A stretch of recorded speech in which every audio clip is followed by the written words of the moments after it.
आप सभी भाई बहनों का आध्यात्मिक ज्ञानात्मक चैनल की ब्रेकिंग आध्यात्मिक न्यूज ज्ञान कक्षा में एक बार फिर स्वागत है। आज की चर्चा का विषय लिया है गलत मापदंड। देखिए, मापदंड तो अपने आप में कोई गलत कसौटी नहीं है, ये तो एक परखने की स्थिति है। चाहे आप गुण को मापो, चाहे आप दोष को नापो, ये एक सैद्धांतिक स्थिति है। लेकिन ऊपर हमने देखिए काले रंग से एक गलत शब्द लिखा है, यानी कि वर्तमान समय जो कलयुग का चल रहा है, जो बने हुए मापदंड हैं उनके ऊपर कुछ विसंगतियां आने शुरू हो गई है।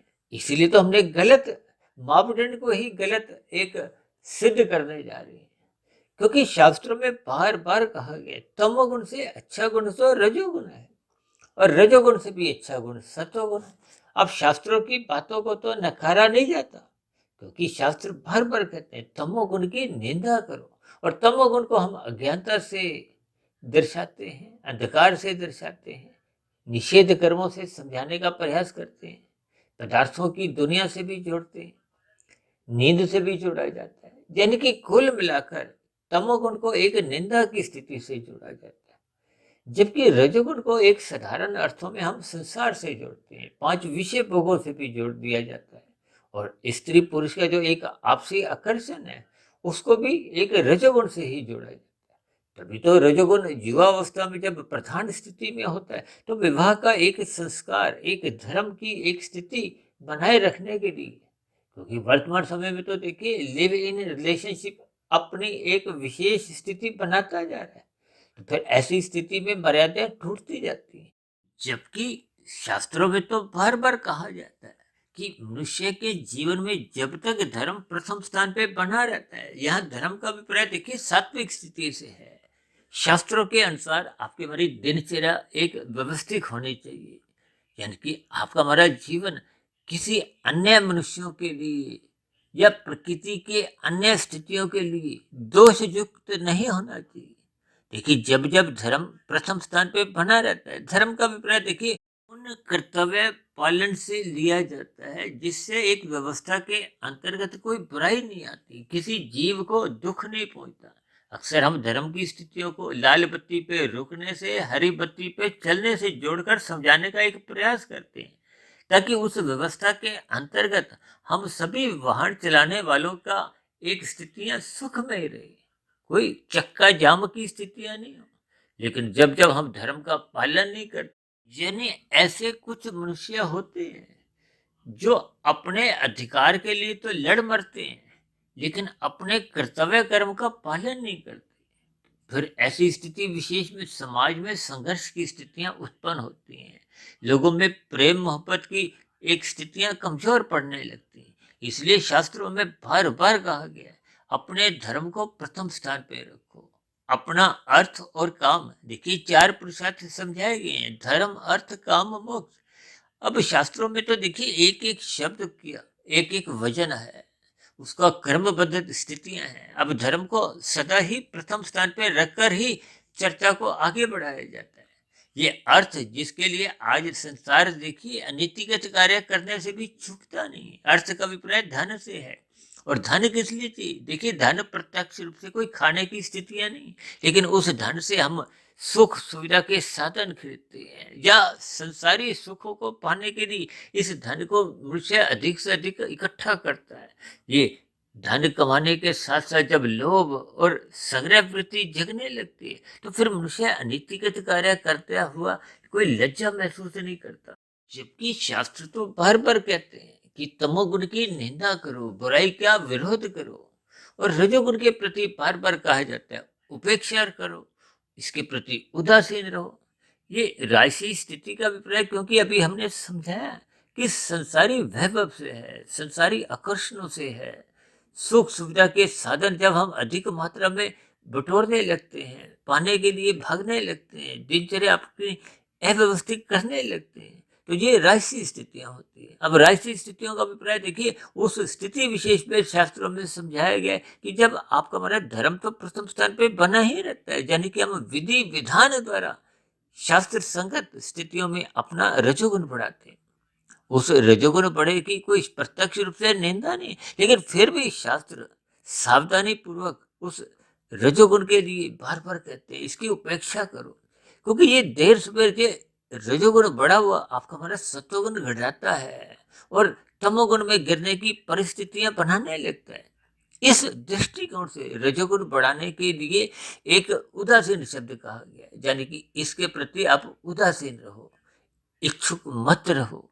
जबकि आज देखिए गलत मापदंड का अभिप्राय क्या है कि आज हमने मापदंड की कसौटी को क्या रखा है कि जिस मनुष्य के पास अधिक धन होता है, अधिक वैभव होता है, संसारी सुख सुविधाओं के साधन होते हैं, यानी कि हमने राशि स्थितियां जिस जिसकी बढ़ती जाती हैं, राशि वैभव उसका बढ़ता जाता है, तो हमने उस स्थिति विशेष में उसकी हम प्रशंसा करते हैं और ऐसी स्थिति विशेष में हम स्वयं भी उस राशि मनुष्यों से संबंध अपने सुदृढ़ बनाना चाहते हैं, क्योंकि हम स्वयं भी उस राशि स्थितियों का भोग चाहते हैं। उन राशि मनुष्यों से हम अपने आप को एक संबंध जोड़ते हुए अपने आप को भी उस स्थान पर ले जाना चाहते हैं। तो इसका अभिप्राय क्या है कि मनुष्य रजोगुण को अधिक महत्व देने लगा है, जबकि शास्त्रों में तो भर भर कहा गया है सत्वगुण की प्रशंसा करो। आज मनुष्य देखिए सत्वगुण की प्रशंसा नहीं करता, भले ही अभी उसका विरोध तो नहीं करता, क्योंकि अभी कलयुग की देखिए कुछ आरंभिक स्थितियां हैं। इसी रजोगुण को बढ़ाने के कारण, क्योंकि आपके हमारे भोग विषय देखिए 24/7 की स्थिति में प्रवेश कर चुके हैं, जिसके फलस्वरूप मनुष्य रजोगुण को बढ़ाता हुआ कब तमोगुण में गिरने लगता है। यानी कि मनुष्य अनीतिगत कार्यों द्वारा, छल कपट ठगी द्वारा धन बढ़ाता हुआ अपने जीवन को एक सुखमय बनाना चाहता है। तो ये सभी स्थितियां एक वक्ती जीत का तो अनुभव करवा देती हैं, लेकिन देर सवेर आपका हमारा कर्मशः बिगड़ता जाता है। बिगड़ा हुआ कर्मशः आपके हमारे जीवन में फिर दुखमय स्थितियां उत्पन्न करता है। और विशेष रूप से देखिए मरने के बाद की जो एक स्थितियां होती हैं उसमें संचित कर्मों का कर्मशः बिगड़ चुका होता है और बिगड़ा हुआ कर्मशः फिर पुनः मनुष्य होने की प्राप्ति करवाने में समर्थ नहीं होता, क्योंकि जब जब मनुष्य जोनि की प्राप्ति नहीं होती तो ये जो नीचे की 80 लाख प्रकार की तामसी निंदनीय जोनि, उन जोनियों में प्रकृति आपको हमें उस अतिरिक्त किए गए पाप कर्मों का फल भोगने को विवश कर देती है। क्योंकि मनुष्य जोनि तो तभी मिलती है जब संचित कर्मों में पुण्य कर्मों की कम से कम 50-51% की स्थितियां बनी रहती हैं। और पुण्य कर्मों का अभिप्राय राशि और सात्विक कार्यों से है। हालांकि राजोगुण से सत्वगुण अच्छा माना गया है। इसका अभिप्राय क्या है कि जब हम परोपकार के कार्य सकाम भाव से भी करते हैं तो ऐसे सात्विक कर्म विशेष पुण्य कर्म माने जाते हैं। इन सभी स्थितियों को आपको मैं ज्ञानपूर्वक समझना होगा, यानी कि जिस स्थिति विशेष की संसार में प्रशंसा की जाती है उस स्थिति विशेष को आपको हमें शास्त्र के अनुसार उस मापदंड पे तोलना होगा, क्योंकि शास्त्र बार बार कहते हैं सत्वगुण की प्रशंसा करो। रजोगुण की प्रशंसा करने का कहीं भी शास्त्र आपको हमें निर्देश नहीं देते, क्योंकि आज अब वर्तमान समय में आपका हमारा मापदंड गलत हो गया है। इसलिए तो आज हमने वीडियो का नाम ही गलत मापदंड रखा है। अब मापदंड का तो अभिप्राय देखिए एक सात्विक स्थिति से, एक गलत का हमने काले रंग से दर्शाया, ये एक तामसी स्थिति है। यानी कि इन सभी स्थितियों को आपको हमें ज्ञान पूर्वक समझना होगा। अक्सर कभी कभी समाज में कहा जाता है ना कि आपने दोहरा मापदंड अपनाया हुआ है, अपने लिए कुछ अलग मापदंड है, दूसरों के लिए अलग। तो ये मापदंड की स्थिति तो देखिए एक सात्विक मानेगी, लेकिन इस मापदंड का जब हम गलत इस्तेमाल करते हैं तो फिर यही एक बुराई आपके हमारे जीवन का पतन का कारण बनते हैं। शास्त्र तो बार बार कहते हैं जब जब आपका हमारा सत्वगुण कमजोर होता है, यानी कि जब जब मनुष्य सत्संग नहीं करता तो राशि स्थितियां बढ़ाने लगता है। राशि स्थितियां बढ़ने से कब मनुष्य में पशु वृत्तियां जागृत होने की संभावनाएं बनने लगती। ये पशु वृत्तियां क्या है? तमोगुण में गिरना। यानी कि जब आप में हमें मानवता इंसानियत समाप्त होने लगती है, हम अपने कर्तव्य कर्मों का ईमानदारी से पालन नहीं करते, अपने जिम्मेदारियों को निभाते नहीं, तो फिर ऐसी स्थिति विशेष में मनुष्य कब कितने पाप कर्म करता हुआ तमोगुण में गिरता जाता है, मनुष्य को इसका बोध नहीं होता। इसलिए आज हमने वीडियो का नाम ही देखिए गलत मापदंड को एक राशि स्थिति से विशेष रूप से जोड़ते हुए, यानी कि राशि और तामसी स्थितियों को एक विशेष जो आज मापदंड बन चुका है उस स्थिति विशेष से अवगत कराने के लिए ताकि हम बुराई से बचें और सत्वगुण को अपने जीवन में अधिक से अधिक महत्व देते हुए अपना सत्वगुण बढ़ाएं, ब्रह्म मुहूर्त में उठें। तभी तो हम बार बार कहते हैं रात को मनात्मक स्थितियों से बचने के लिए जल्दी सो जाना चाहिए और सुबह सात्विक स्थिति मजबूत करने के लिए। लेकिन जब जब आपकी सात्विक स्थिति मजबूत होती है, क्योंकि ब्रह्म मुहूर्त तो सत्वगुण की एक शुद्धतम स्थिति है, उस स्थिति विशेष का मनुष्य जैसा जैसा संग अपने जीवन में बढ़ाता जाता है तो उसके जीवन में सात्विकता बढ़ने लगती है, अनुशासन की स्थितियां मजबूत होने लगती है, उसका जीवन व्यवस्थित होने लगता है। तो फिर उसके परिणाम स्वरूप मनुष्य का रजोगुण दिन में जब संसारी स्थितियां समक्ष आती हैं तो मनुष्य उन राशि स्थितियों में फिसलता नहीं है। और तो फिर राशि स्थितियों में जब फिसलता नहीं तो फिर मनुष्य ऐसी स्थितियों में फिर तमोगुण में गिरने से 100% बचा रहता है। यानी कि कुल मिलाकर उसका सात्विक दिनचर्या बने रहने से उसकी आध्यात्मिक उन्नति के दरवाजे खुलने की संभावना बनने लगती है। इसलिए इस गलत मापदंड को ध्यान में रखते हुए आपको में रजोगुण को मात्र मर्यादा में रखना है और तमोगुण की सदा ही निंदा करते रहना है, ताकि हम बुराई से बचें और समाज में भी उन बुरे लोगों का विरोध करें। इन सभी स्थितियों को ज्ञान पूर्वक आपको में समझना होगा, ताकि आपके हमारे जीवन में जो शास्त्र आपको में समझाते हैं, क्योंकि शास्त्र तो आपको में विभिन्न प्रकार की स्थितियों द्वारा सही सही मापदंड समझाते हैं, कसौटियों का एक अलग अलग उदाहरण देते हुए कि आपका हमारा स्थूल शरीर भी स्वस्थ हो, सूक्ष्म शरीर भी मन बुद्धि के स्तर पर स्वस्थ बने और कार्य शरीर में कर्मशय बिगड़े नहीं, आध्यात्मिक उन्नति के क्रम से दरवाजे खुले हैं, यानी कि कार्य शरीर क्रम से शुद्ध होता जाए। जब ये स्थितियां निरंतर आपके हमारे जीवन में बनी रहती हैं तो निश्चित रूप से आपकी हमारी आत्मा पर जो अज्ञानता की स्थितियां बढ़ चुकी थी वो क्रमशः कमजोर पड़ते हुए आत्मा अपने मूल स्वरूप में लौटने लगती है।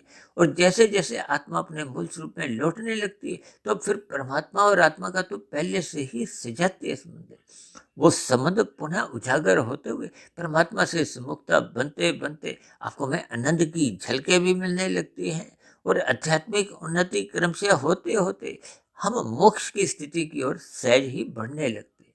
लेकिन ये सभी स्थितियां तभी आपके हमारे जीवन में बनना आरंभ होती हैं जब हम अपने जीवन की एक सार्थकता को, सफलता को, उसका सही सही कसौटी कहो, मापदंड कहो, यानी कि सात्विक स्थिति को हम महत्व देते हैं और राजसी स्थिति को मात्र एक मर्यादा में रखने के लिए, मर्यादा का रखने का अभिप्राय अपनी दिनचर्या को एक राजसी स्थितियों की अवस्था तक ही हम जोड़ गए हैं और बुराई से सदा ही हम बचे रहते हैं।